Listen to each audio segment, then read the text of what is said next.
Hello friends, welcome to லா சமையல்.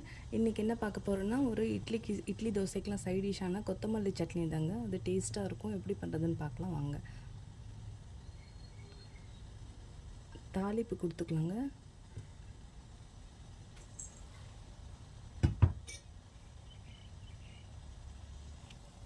கடுகு, உளுத்தம்பருப்பு, காஞ்ச மிளகாய்,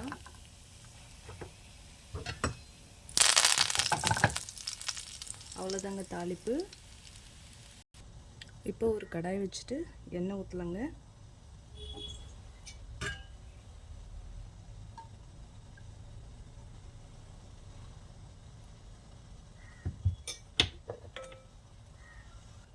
எண்ணெய் காஞ்சிடுச்சு.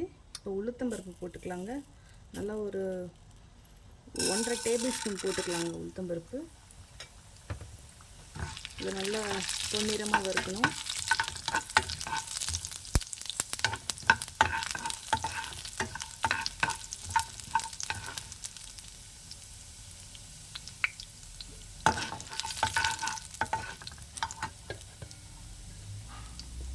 ஒரு துண்டு இஞ்சி எடுத்து வச்சுருக்கேங்க, அதையும் போட்டுக்கணும். இஞ்சியை நல்லா வதக்கிடுங்க, இல்லாட்டி கொஞ்சம் இஞ்சி ஃப்ளேவர் ரொம்ப அதிகமாக தெரியும். ஸோ அதனால் நல்லா வதக்கிடுங்க.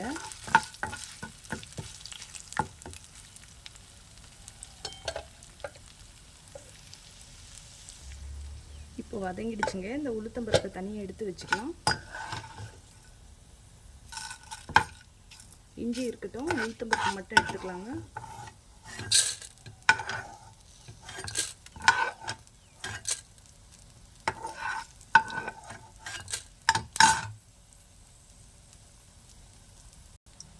இப்போ இது கூட 2 பச்சை மிளகாங்க, அதுக்கப்புறம் கொஞ்சம் ஒரு சின்ன நெல்லிக்காய் அளவு புளிங்க,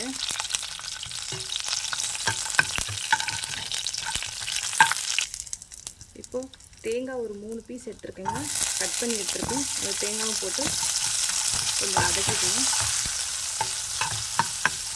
ரொம்ப தேங்காய் வதக்கணும்னு இல்லை, ஜஸ்ட்டு வதக்கினா போதும். இது கூட ஒரு கட்டு கொத்தமல்லி எடுத்து வச்சுருக்கேன், க்ளீன் பண்ணி எடுத்து வச்சுருக்கேன், அதையும் போட்டுக்கணும்.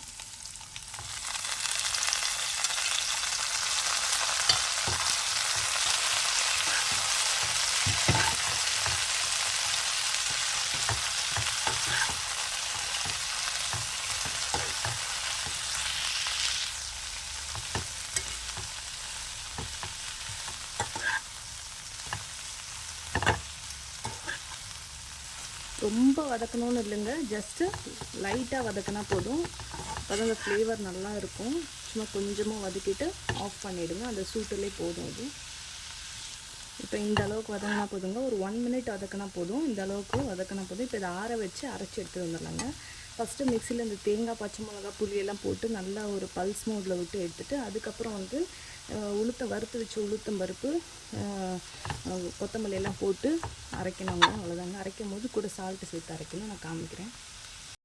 இப்போ இந்த தேங்காய், பச்சை மிளகா, புளி, இஞ்சி இது 4ஐயும் வந்து பல்ஸ் மோடில் போட்டு எடுத்துகிட்டு வந்துடுறேன். இது கூட உளுத்தம்பருப்பு போட்டிருக்கேன். இப்போ கொத்தமல்லி போட்டாச்சுங்க. இது கூட கொஞ்சம் உப்புங்க, ரொம்ப உப்பு வேண்டாம், கரெக்டாக உப்பு போட்டுக்கோங்க. இது இப்போ அரைச்சி எடுத்துகிட்டு வந்துடுங்க. ரொம்ப நைஸாக அரைக்க வேண்டாம், கொரன்னு அரைச்சிக்கோங்க. கொஞ்சம் கொர ஒரு 90% அரைச்சா போதும். அவ்வளோதாங்க, சுட சுட இட்லியும் ரெடி ஆகிடுச்சு. அவ்வளோதாங்க, நம்மளுடைய கொத்தமல்லி சட்னிங்க. இட்லி, தோசை எல்லாத்துக்குமே ரொம்ப சூப்பராக இருக்குங்க. ட்ரை பண்ணி பாருங்கள். பிடிச்சிருந்தால் லைக் பண்ணுங்கள், ஷேர் பண்ணுங்கள், சப்ஸ்கிரைப் பண்ணுங்கள், மறக்காமல் கமெண்ட் பண்ணுங்கள். உங்கள் ஃப்ரெண்ட்ஸ் அண்ட் ஃபேமிலிக்கு ஷேர் பண்ணுங்கள். தேங்க்யூ.